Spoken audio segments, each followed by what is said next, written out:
أنا بنت أتعرضت للتحرش الجنسي بعمر مرة صغير. خفت أتكلم، خفت أفتح فمي، وخفت أشتكي. التحرش قضية مرة كبيرة، ممكن كثير نتعرض لها في حياتنا اليومية وما نحس فيها. الفيديو اليوم حيكون توعية لكل بنت ولكل ولد ممكن يكون حس لو لثواني إنه خايف يتكلم. أنصحكم تفرجوا الفيديو للآخر لأنه رح تستفيدوا مرة كثير. اليوم رح تكون الضيفة حقتي هي اللايف كوتش وأخصائية التنمية البشرية ميس محمد. أهلا وسهلا. تمام. راح نتكلم بأشياء مرة مفيدة لكل رجال ولكل حرمة. خلينا نتكلم شوية عن أنواع التحرش.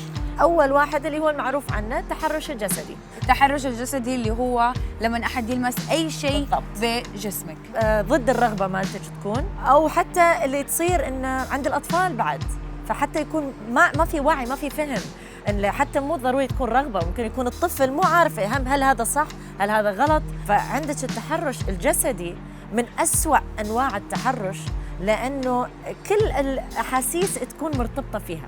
وفي عندنا بعد التحرش اللفظي اللي احنا متعودين عليه نشوفه من خلال شبكات التواصل الاجتماعي، نشوفه من خلال حتى أصحاب بين بعض يصير في تحرش لفظي، بالذات في العمل والوظيفة. لما يكون في تحرش لفظي البنت أو الشاب يخاف يتكلم ويظل ساكت. ليش؟ لأنه يخاف إنه يضيع من العمل، يخاف إنه مصروفه يروح، يخاف يطلع من الشغل، وكل الناس عايشين على كلام الناس راح تقول. هذه المصيبة إنه ناسي نفسه وتحمل كل الأذية النفسية اللي قاعدة تصير. بس عندش بعد التحرش اللي من خلال النظرات، يعني لا في لمس ولا في لفظ، بس من خلال النظر.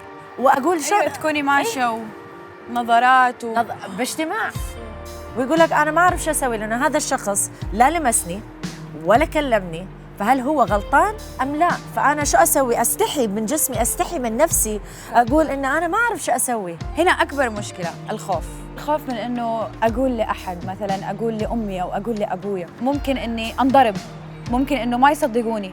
شوفي ما راح نقدر ننكر إنه في عوائل وفي قبائل وفي عشاير اللي إذا البنت نطقت وتكلمت عن هذا الموضوع في قتل في الموضوع. ميس على السوشيال ميديا من صحيح حالات اللي هي أخ قتل أخته علشان اتعرضت للتحرش. أكيد الواحد حيخاف إنه يتكلم.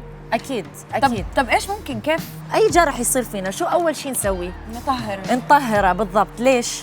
عشان نقدر نداويه ونغطيه حتى ما يلتهب. نفس الشيء تصير جروح اللي احنا ما نشوفها بالعين، وهي الجروح النفسية. هذا الجرح إذا من الداخل يظل مفتوح راح يلتهب، وإذا التهب راح يصير في أمراض، راح تصير في أمراض مزمنة بعد اللي تؤدي إلى الموت. فأنت اختار أو أنت اختاري، أنت حابة حبيبتي تمرضين وتموتين على صغر، ولا حابة أن تعيشين باقي حياتك إن الأعمار بيدين الله في ألم وفي أمراض؟ أنتوا حرين إذا سكتوا ما تكلمتوا. ممكن يكون العلاج بأنه كلمتين تشفي الخاطر، هذا علاج. مو العلاج إنه نروح نشتكي ودعاوى وقضايا. أنا ما يهمني الشخص اللي أذاني إنه ينأذى، صحيح. أنا يهمني أنا أشفي نفسي. فكيف أنا ممكن أعرف الشخص الصح اللي ممكن من جد أقول له أو أأتمنه؟ ممكن تروحون لأي شخص، أكيد طبعاً يكون أحسن إذا رحتوا عند مختص. الأخصائي ما معناته أنت مجنون، الأخصائي ما معناته أنت مريض، الأخصائي موجود حتى يعلمك شلون تقدر تعالج هذه الجروح الداخلية اللي تكلمنا عنها. كل ما شاركتوا كل ما تكلمتوا كل ما أحسن. لما الواحد يفتكر اللي صار معه طبيعي جداً إنه يبكي، بس أكتر شعور وحش في الحياة إنه الواحد يحس إنه أنا لسه الضحية. وصدقوني يعني أنا من الأشخاص اللي تكلمت معاه بالموضوع هذا، كان واحد من أعز أصحابي، ولما تكلمت بالموضوع كانت لأول مرة الموضوع يطلع مني، حسيت إني لا أنا ماني ضحية، أنا مريت بشيء وحش جدا في حياتي، بس مجرد إني تكلمت يمكن الثقل راح، وكمان كلمتين حلوة طيبت خاطري وورتني إنه لا أنت قوية. يمكن أنت ما تقولي على طول للشخص اللي قدامك إنه أنت قويتني، أنت من جد خليتني إنه أرتاح، بس داخلياً الإحساس خطير. I'm sorry guys بس بدي أغمر روحان. what's happening here؟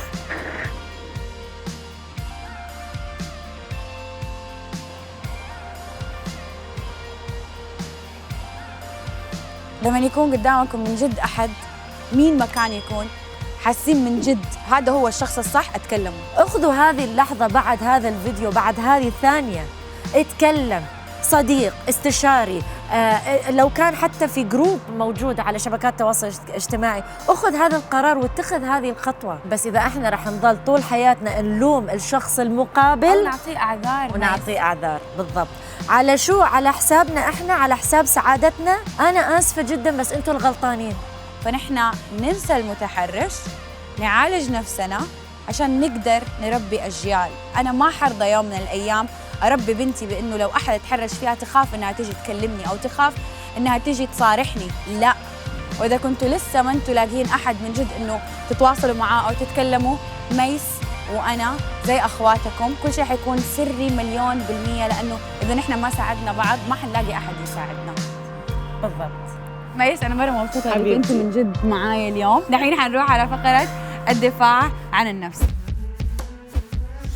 دحين جينا على فقرة الدفاع عن النفس. أول شيء أبغى أنصح كل أحد بيتفرج على الفيديو، الحركات اللي حتشوفوها دحين لا تجربوها للعب، لا تجربوها مع إخوانكم ولا تلعبوا فيها، لأنه الحركات اللي حنعملها هي حركات مؤذية جداً، ما تستعملوها غير في حال لما تحتاجوها. أبغى أقول لكم إنه مو غلط ولا عيب حتى لو كنت بنت إنك تاخذي صفوف دفاع عن النفس. كمان عندي خبر مرة حلو، عندكم فرصة بإنكم تفوزوا بسيشن مع ليندا بالملاكمة والدفاع عن النفس. أوكي ليندا، إيش أول حركة؟ أول حركة اسمها البام هيل سترايك، وبتأذي كتير على الوجه وعلى العيون كمان. أوكي. فأول شيء بتمسكي من هون، تاخدي إيدك من تحت، يا تحت الدقن يا تحت الأنف، بس بقوة. الحركة الثانية الحركة الثانية هي رفس لأماكن الحساسة.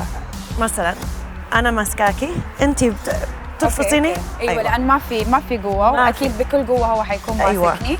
فالحركة أوكي بكل قوة. أوكي الحركة الثالثة. الحركة الثالثة سهلة، بالكوع يا على قفص الصدري يا بالبطن بالقوة. كل القوة هنا تتجمع كمان، أو كمان أو تقدري على الرأس. أيوة. أوكي. يعني مثلا لو ضربتيه ونزل أيوه أيوة. الله الله أبغاك تقولي لنا طريقة البوكس الصح. تعملي هيك بإيدك. أوكي الإبهام حيكون هنا. أيوة، وتضربي بهدول أول اثنين. إصبعين. أيوة أوكي. أول إصبعين تضربي من. أوكي كده لازم أحضر بوكس حاسة. أوكي كده. أيوة. اوكي في شخص ابغاك تجربي عليه الحاجات أوكي. هذه.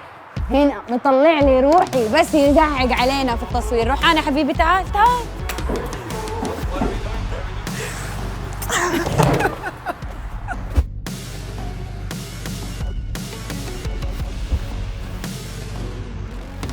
لا تخافي انك تقولي انك كنت في يوم ضحية للتحرش لو ايش ما كان نوعه. تأكدي انك انت امرأة جدا قوية. لا تخلي هذه الجروح مفتوحة وما تتعالج. روحي عند أخصائي نفسي واستشاري أو لايف كوتش حتى تتحررون من هذا الخوف وتفتكون من هذه الأشياء. ولا تخافي تجربي قصص جديدة مثل بوكسينج أو مارشال آرتس عشان شخصيتك تكون أقوى وأقوى وأقوى.